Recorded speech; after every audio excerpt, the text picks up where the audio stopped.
Good morning viewers, কেমন আছো তোমরা সবাই? আমাকে জানিও। বাবুর শরীর ঠিক নেই, বাদ বাকি আমরা সবাই ঠিকই আছি। বাট গরমে একদম রাতে ঘুম হচ্ছে না, তার জন্য অনেকক্ষণ ধরে আমরা বাইরে থাকছি, জানো তো। একদম সেই 12:30 1টার দিকে ঘরে ঢুকছি ফ্যান নিয়ে, বাইরে বসে থাকছি অনেকক্ষণ। আর বাবুরা ওইখানে কিছুক্ষণ ঘুমিয়ে নিচ্ছে। তো এই যে ফ্রেশ হয়ে নিলাম, চিরুন করে নিলাম। কাপড় কাচতে হবে, তার জন্য কাপড়গুলো জলে দিয়ে দেবো সার্ফ নিয়ে নেব। আর একদম সকাল থেকে এমন রোদ দিচ্ছে, একদম ভালো লাগছে না। রাতে তো ভালো করে ঘুম হচ্ছে না, দিনেও ঘুমাতে পারছি না বাড়ির মধ্যে, এতটাই গরম হয়ে যাচ্ছে। আর তারপরে ফ্যানের হাওয়া চলা না চলার সমান।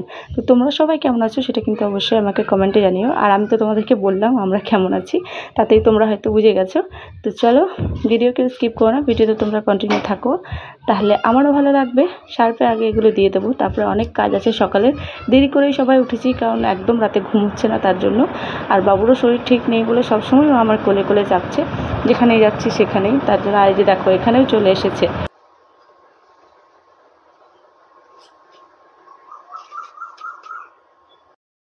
জামা কাপড় দিয়ে এসেছি বাইরে ভিজিয়ে, বাবুকে নিয়ে আসলাম, আর ও ডায়েরি নিয়ে বসে গেছে খেলতে। আর আমিও এখানে আমার জন্য চা নিয়ে নিয়েছি, আর বিস্কুট নিয়ে নেব সাথে। একটু বেশি করে বিস্কুট নিয়ে নিয়েছি, কারণ আমিও খাবো চায়ের সাথে, বাবুকেও একটু চায়ের সাথে দেবো। তারপরে আবার জামা কাপড় কাচতে হবে বাইরে গিয়ে।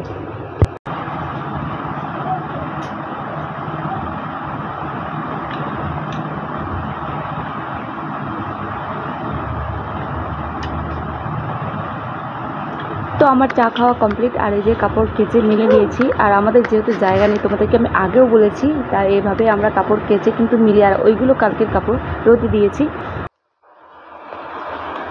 কাপড় কাচাতে সব কমপ্লিট, ভিজে গেছিলাম একটু, তাই আমি ড্রেসটা চেঞ্জ করে নিলাম। আর বাবুর জন্য এই ওরালটা আমি বোনের হাজব্যান্ডকে নিয়ে আসা করিয়েছিলাম। ওর শরীরটা যেহেতু ঠিক লাগছে না, তারপরেও কিছু খেতে চাইছে না, আর পেটেও একটু প্রবলেম আছে ওর, তার জন্য ভাবছি ওরালটা ওকে দেবো।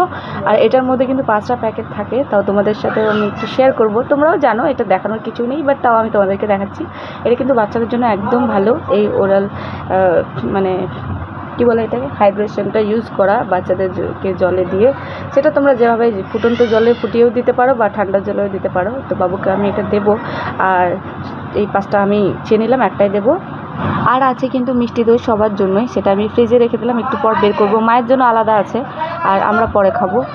আর ফুচকি এখানে কান্নাকাটি করছে, কারণ ওকে দই দেওয়া হয়নি। আর দই কেন দেওয়া হয়নি তোমাদেরকে বলে দিচ্ছি। ও কিন্তু বই খাতা সকাল থেকে বের করেছে, কিন্তু সেগুলো ছড়িয়ে ছিটিয়ে রেখে দিয়েছে, গোছাচ্ছে না।